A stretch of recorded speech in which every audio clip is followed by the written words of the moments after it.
হলদিয়া বন্দরের শ্রমিকদের বিক্ষোভ, বিনা নোটিশে কয়েকজন শ্রমিককে গেট পাস কেড়ে নেওয়ার অভিযোগ। তৃণমূলের শ্রমিক সংগঠন আইএনটিটিউসির পতাকা নিয়ে বিক্ষোভ দেখায় তারা এবং পরিস্থিতি সামলাতে মোতায়েন পুলিশ ও সিআরপিএফ। দেখছেন সেই ছবি। বিনা নোটিশে শ্রমিকদের কাছ থেকে গেট পাস কেড়ে নেওয়া হয়।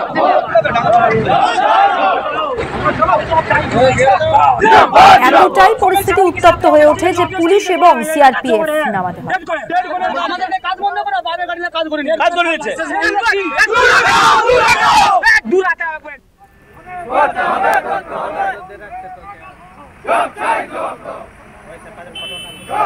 সৌম্যজিৎ চট্টোপাধ্যায় প্রতিনিধি রয়েছেন আমাদের সঙ্গে টেলিফোন লাইনে। সৌম্যজিৎ, যে পরিস্থিতি সৃষ্টি হয় সেটা তো আমরা দেখতেই পাচ্ছি, এখন কি অবস্থা?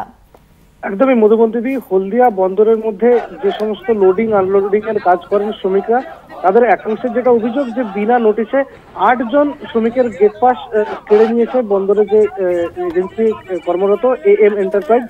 তারা 8 জন শ্রমিকের বিনা নোটিশেই গেট পাস কেড়ে নেয়, পরিবর্তে অন্য শ্রমিকদের দিয়ে ওই জায়গায় কাজ করাচ্ছিল তারা।